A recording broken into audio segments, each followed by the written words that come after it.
Cognitive limits on simultaneous control of multiple unmanned spacecraft. Space exploration 40 years into the future may include manned missions to parts of the outer solar system. A possible scenario may include sending a small fleet of craft with different primary missions.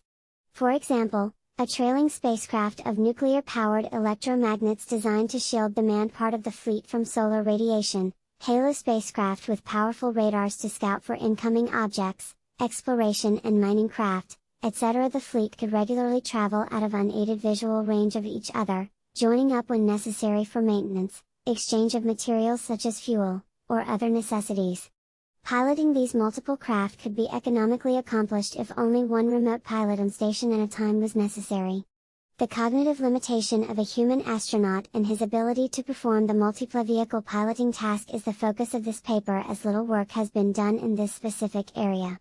However, a large body of cognitive research on the limitations of object supervision and tracking for the task of air traffic control, ATC, exists.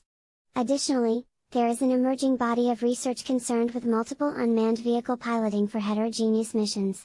These are the two areas reviewed in detail as they relate to possible spacecraft missions. Pilots develop an internal mental representation of the identity, position, mission, and current direction of relevant objects. This is referred to colloquially as the big picture.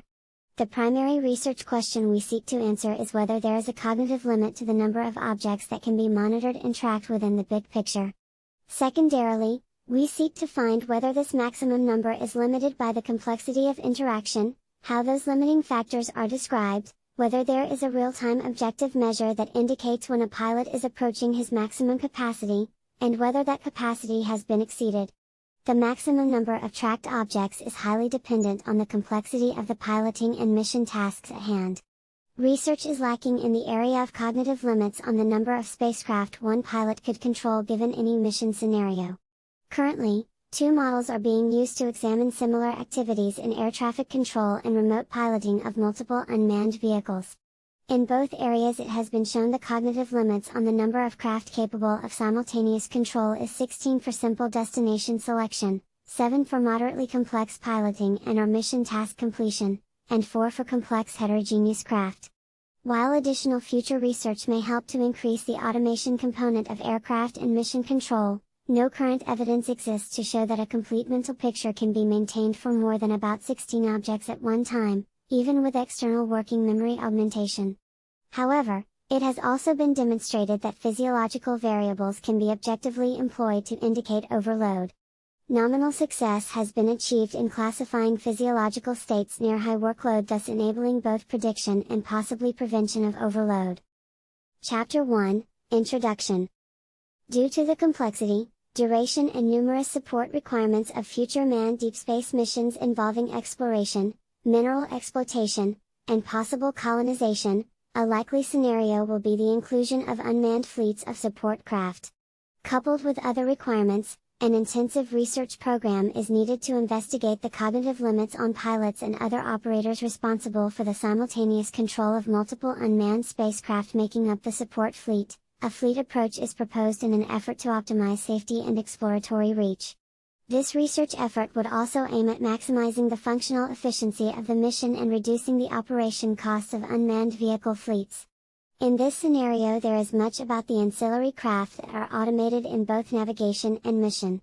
Many of them will not require full-time piloting, but given that they could be hundreds of miles from each other at any instant of time, they need monitoring to prevent unseen system failure or collision from letting them just disappear one day during the mission like a Martian probe.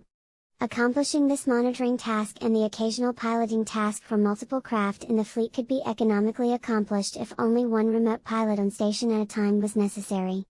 We will focus here on the cognitive limitation of a human astronaut to perform the multiple vehicle piloting task.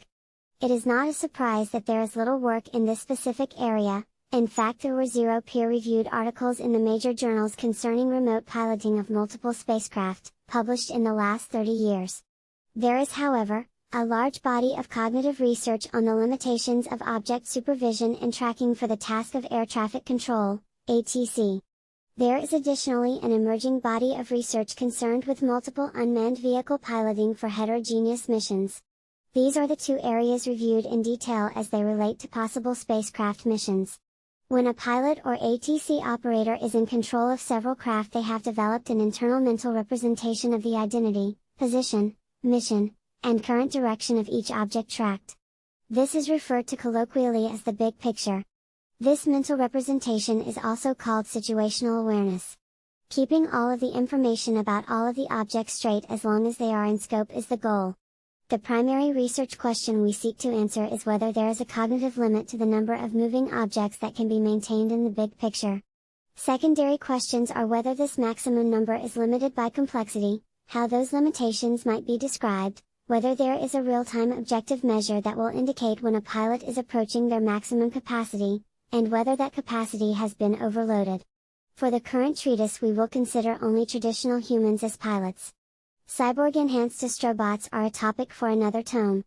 In discussing cognitive limitations, it is useful to introduce the concepts of task demand, mental workload, and a simplistic model of multiple resource theory. For a given task, the gross level of neural activity required is a representation of the mental demands of the task. Of course, a complex task can demand varied resources such as visual and audio processing, and this is where multiple resource theory enters. Different resources can be considered independent if demands on one resource do not tax the availability of capacity of the other. Performance of a task can be high or low. In general, if spare capacity is available, performance is high, and if capacity is limited or exceeded, performance is low. Moreover, task demand enforces a fixed theoretical relationship between mental workload and task performance. This is shown in Figure 1. Chapter 2, Measurement of Mental Workload. There are three approaches to measuring mental workload in a subject performing a primary task. The first is subjective evaluation, either post hoc self-report questionnaires concentrating on how busy one may have felt, or an experimental observation of activity.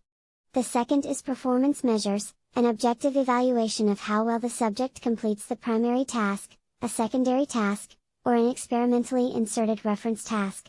The final approach is to record real-time physiological measures, with the assumption that increased workload increases anxiety, and this will be exhibited by changes in the autonomic nervous system, ANS. Subjective measurements. Self-report measures are appealing because they get inside the mind that was performing the task. There is no absolute objective scale to measure one person's fully occupied from another person's view of the same state. However, through rating scales and self-drawn graphs, one can obtain an accurate picture of how perceived workload evolved during the experiment. Perceived workload is important because it is what needs to be maintained between a subjective minimum, where attention may wander, and a subjective maximum, where increased emotion may decrease performance capacity. The most frequently used standardized self-report tools are the NASA Task Load Index, NASA TLX or just TLX, and the Subjective Workload Assessment Technique, SWAT. 1I5 I3 I4 The TLX is a subjective workload assessment based on a multidimensional rating questionnaire. An overall workload score is derived based on a weighted average of ratings on 6 subscales: mental demands, physical demands, temporal demands, own performance, effort, and frustration. SWOT is a 2-step assessment of 3 workload factors: time load, mental effort load, and psychological stress load. In the first step, hypothetical activities are ranked according to perceived workload. In the second step, the experimental task is evaluated post hoc, using a 1 to 3 rating scale for each of the 3 dimensions. An interval scale of workload is derived, from 0 to 100, based on the reference data collected for each subject in the first step, and the evaluation of the experimental task. A custom self-report can also be designed by the experimenter to specifically focus on the research questions in a given experiment. The second type of subjective measure is evaluation by an expert observer. In this type of measurement, assumptions are made on the mental activity of the subject based on the activities being performed. The advantage of this approach is that there is minimal variance per person if the same evaluator is employed. The disadvantage of this approach is the outside observer can miss workload multiplying factors such as task complexity contributing to an overwhelmed feeling by the subject. An example of this approach is the concept of utilization. In calculating utilization, it is assumed that the subject must cognitively address one issue at a time in serial order. The measure of utilization is percent time busy, or addressing any issue, as opposed to waiting or monitoring for the next event. In general, is it observed for control and supervisory tasks that at around 70% utilization performance begins to degrade. 5 Arguably not a perfect measure of workload, utilization has the advantage of simplicity, objectivity, and a quantitative scale, allowing it to be used in threshold detection and prediction, as well as in computer-assisted workload balancing. Performance measures.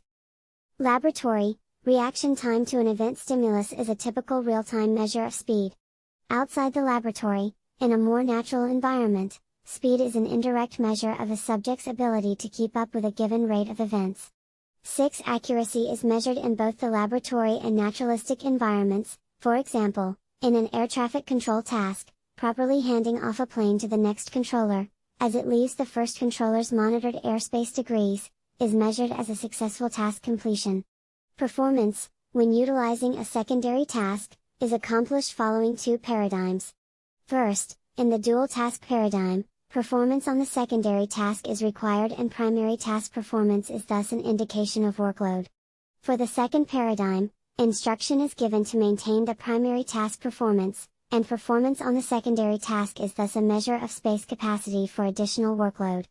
Care is required in selection of secondary tasks in order to ensure they affect the resources one wishes to probe. For example, in a driving scenario, a minimally intrusive task is to push a button on the floor or steering wheel when a light flashes in the field of view of the driver. This visual detect and respond task adds to what is primarily a complex visual and motor coordination task that probes the capacity of visual attention. 6 This is different than a secondary task utilizing different resources, such as having a conversation while driving. When planning the paradigm, a model needs to be developed that treats, or explicitly ignores, individual tasks and interactions among them. Reference tasks are executed before and after primary tasks. Typically, reference tasks focus on trending and performance due to effects such as fatigue. One important case of reference tasks is to normalize an individual's current capacity for mental workload. Such a pre-performance measure can be used to adjust maximum workload to compensate for day-to-day variation. Physiological measures. The human nervous system is anatomically divided into the central nervous system, CNS, and the peripheral nervous system, PNS. The CNS includes the brain and the spinal cord. The PNS is made up of the somatic division, which innervates the skin, voluntary muscle, and joints, and the autonomic division, which mediates visceral sensation as well as executes motor control of smooth muscle, viscera, and endocrine glands. The autonomic division consists of sympathetic, parasympathetic, and enteric systems. The sympathetic system mediates response to stress, while the parasympathetic system works to maintain homeostasis and conserve body resources. The enteric system executes control of smooth muscle. Although the CNS and PNS are anatomically distinct, they are functionally intertwined. When discussing the function of the autonomic division, it is customary to refer to it as the autonomic nervous system, or ANS. Changes in global arousal or activation through changing workload can result in changes in physiological activity. These measures are advantageous as changes are measurable continuously, in real time, and usually unobtrusively in a naturalistic setting. The drawback of using physiology alone is that there is no direct measure of primary task performance. Cardiac function. Normal beating of the human heart produces a distinct and repeating pattern of electrical activity measurable throughout the body for any 2 sample points that cross the chest. 8 The typical electrocardiogram signal is shown in Figure 2. Detection of the R wave allows measurement of frequency, time, D and amplitude. For continuous monitoring, heart rate measurements will vary considerably and in a nonlinear fashion, therefore, the measurement of interbeat interval, MI, the time between R peaks, is more normally distributed in the absence of signal, reducing noise in the measurement. 8 Averaging the heart rate over minutes of task performance and comparing to baseline yields a reliable estimate of increased metabolic function. 8 An additional measure is the heart rate variability, HRV, calculated by dividing the standard deviation of 15i by an average value of EB within a sample period. Additional measurements can be made by decomposing the spectra of HRV into low, mid, and high-frequency components which have different noise contributions. For example, core temperature changes, blood pressure or speech, and respiration, respectively. 10. Blood pressure and its variability can also be measured. For continuous monitoring, a finger cuff filled with water matches the inner arterial pressure and can be used to monitor variability.